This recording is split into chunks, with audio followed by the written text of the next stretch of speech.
Welcome back to When Harry Met Board Games, where we feed our people with relatable content, and our victory condition is your satisfaction. I'm Harry, and today we have another unboxing for you all. Today I'm going to be unboxing this game right here, HeroQuest, the game system. Full disclaimer, this is not the recently released, modified, upgraded, deluxeified HeroQuest that was just recently delivered to Kickstarter backers not too long ago. Instead, this is the original game system from Milton Bradley Games back in 1989. Now, with all the craze and all the buzz and all the hype as far as the re-release of HeroQuest and the fact that I see it everywhere I go, I see it on all my Facebook groups, I see it on my social medias, Instagram and what have you. Due to all that buzz, I've been exploring and searching and investigating, trying to get my hands on a copy of HeroQuest at a good price, and I was able to find this on eBay used, but in very good condition considering the fact that this game is over 30 years old, and I was able to get it for a steal of a price. So let's see what the game actually has inside. So this is the box here, and I believe the recent updated edition is kind of true to the graphic design and lots of the artwork. They do make some modifications to make it feel more modern, but they are true to the spirit of the original game, which I think is cool for the nostalgia factor of the people who probably backed this game. So here we have the box. We're going to open it up, pop it open. And on the inside lid here, we have some assembly instructions for some of the miniatures and some of the different furniture items. You have three-dimensional furniture items in this game that you'll be using to populate your dungeons with. And basically, it gives you a guide as to how to put these together. Then here we have this very big board, and this is the main board of the game. This is the dungeon board, and it consists of all the different rooms and corridors that players will be traversing and navigating through in order to battle monsters and fight bad guys and accomplish their different missions and quests. And each of these rooms are separated and they're color coded.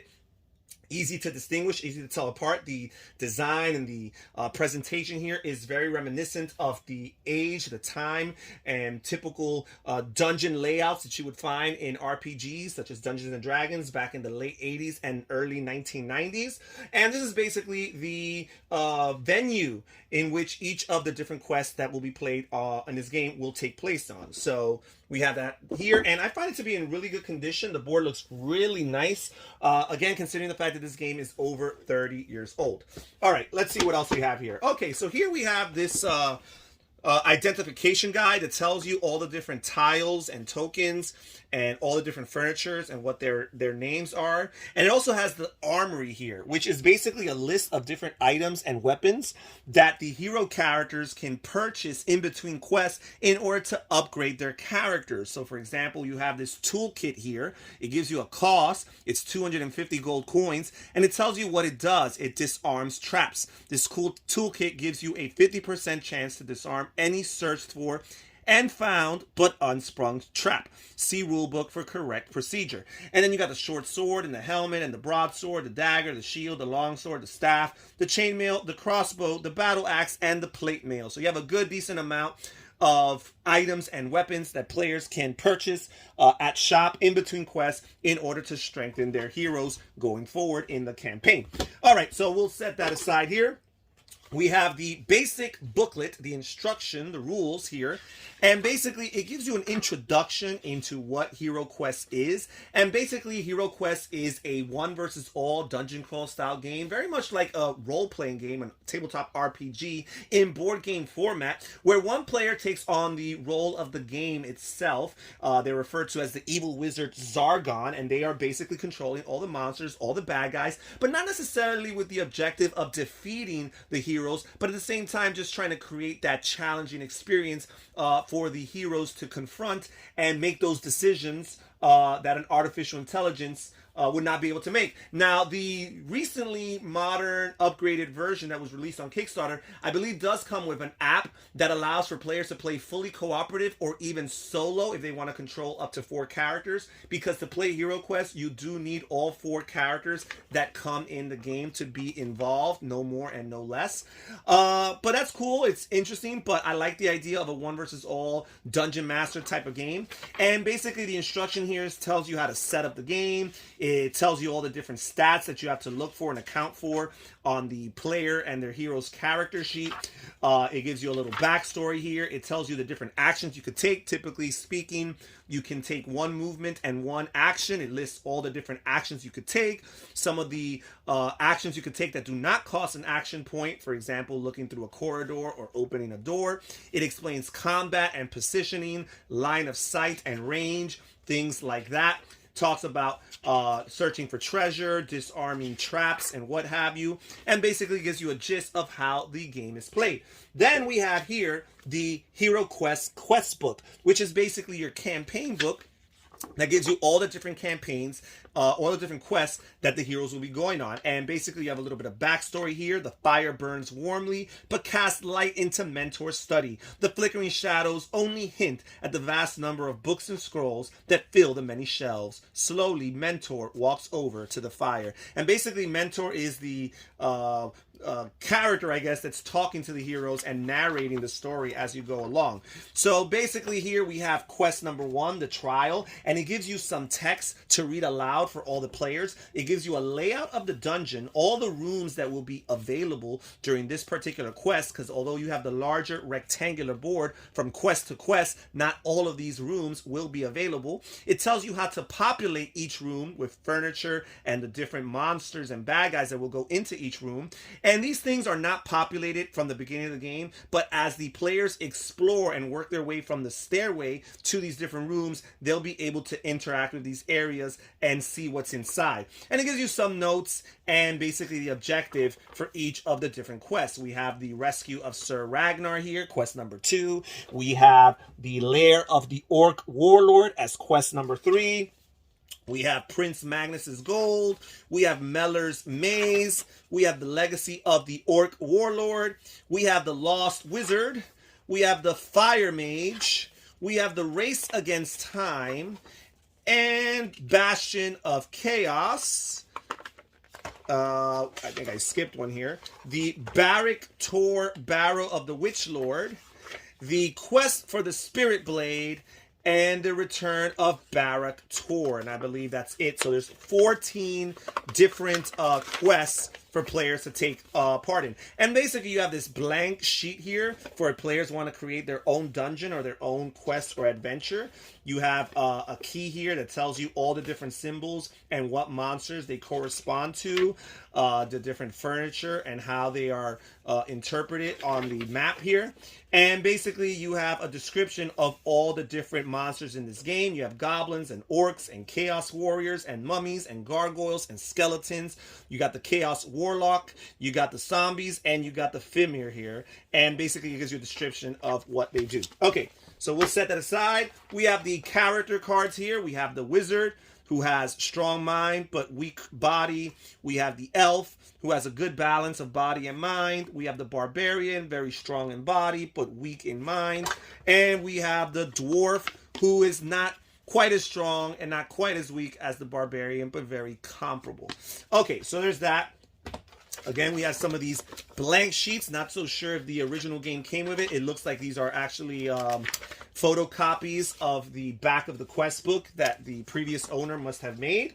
We have this really nice dungeon screen, which besides having very nice artwork here representing all the forces that the bad guy or the dungeon master will be wielding, on the reverse side we have a bunch of notes as far as the actions in the game, monsters, a chart that gives you all the different stats for the monsters in order to keep track so that the player or the dungeon master here, the evil wizard Zargon, does not have to constantly refer to the rule book for some of this more pertinent information. So I think this is a very cool and functional dungeon screen right here. What else does this game come with? Here we have some dice and some looks like doors, or it looks like, no, looks like these were popped out of doors to create open doors. But we have these dice here, and they're a little bit faded. Again, this is a used copy of over 30 years, but we have basically 3 different sides of the die. You have your skulls, which are usually good to deal damage and successful hits. You got your white shields, and you got your black shields, which are used for different forms of combat here. So here's that. And that's pretty much it as far as those dice. The game also comes with these 2 red dice that players are going to be using to determine movement. This is a little bit of a roll and move game, which is typical of that time and era in board gaming. We're talking about 1989. However, I do think it's neat because when you roll to move, it's not necessarily that you must move the full complement of what you rolled. You can move up to your speed. That basically gives you the maximum amount of movement points that you have on that given turn. Found a nice little old penny here that the previous user had left here. We have a bunch of these furniture pieces, and they're really well made, especially considering the time back in 1989. And these are nice thick cardboard and plastic pieces, 3-dimensional even, that you can use. You have this nice little crypt here, right? This is really, really cool, guys. Really, really cool. All of these 3-dimensional pieces that you're going to use to place on your dungeon board in order to show what's there. And then you have these miniatures here. And again, for the times, these miniatures are really, really nice. I would imagine that the recently released version of HeroQuest has more detail as far as their miniatures are concerned. But these are just fine and get the job done. You got some nice little baddies here. Let's just see what they look like here. You got this skeleton here with this huge sickle. Look at that. Again, for 1989 standards, this is excellent. It's going to be lots of fun. And we have these character sheets that come here. I'm sure a lot of them are used, but there's a good amount that are unused. And basically it tells you where to put their name, their character, their attack dice, because although these characters do have starting stats, their stats will increase and decrease based on different artifacts that they encounter, different spells that they might accrue, or different weapons that they might purchase in between quests. And you keep track of all that, as well as your gold coins, your potions, and your other items. Okay, so there is that. Again, we have a bunch of doors. We have 2 types of doors in this game. You have your open doors and you have your closed doors right here. You have your starting stairwell tile. The heroes will always start in one of the rooms in the board, and that room will have this stairway tile placed on it in order to indicate that it's the starting location. And then finally, we have this deck of cards over here. And we have a bunch of different types of cards. First of all, we have the monster cards, which basically serve as a reference for the heroes in particular to keep in mind the different monsters that are currently on the board and to know all of their stats. The Dungeon Master will have all those stats readily available for him or her in the back of their Dungeon Master screen. But for the heroes, it'll be helpful to have these cards readily and easily accessible so they know these stats. What else do we have? We have some of these treasure cards, and throughout the game, the heroes are going to be exploring this treasure deck, and some of these are good things like artifacts and items that will help them, potions perhaps.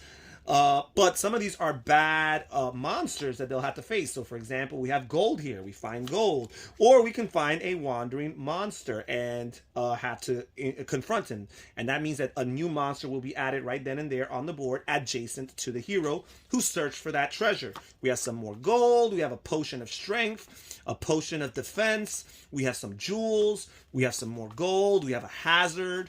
We have another wandering monster. We have a hazard.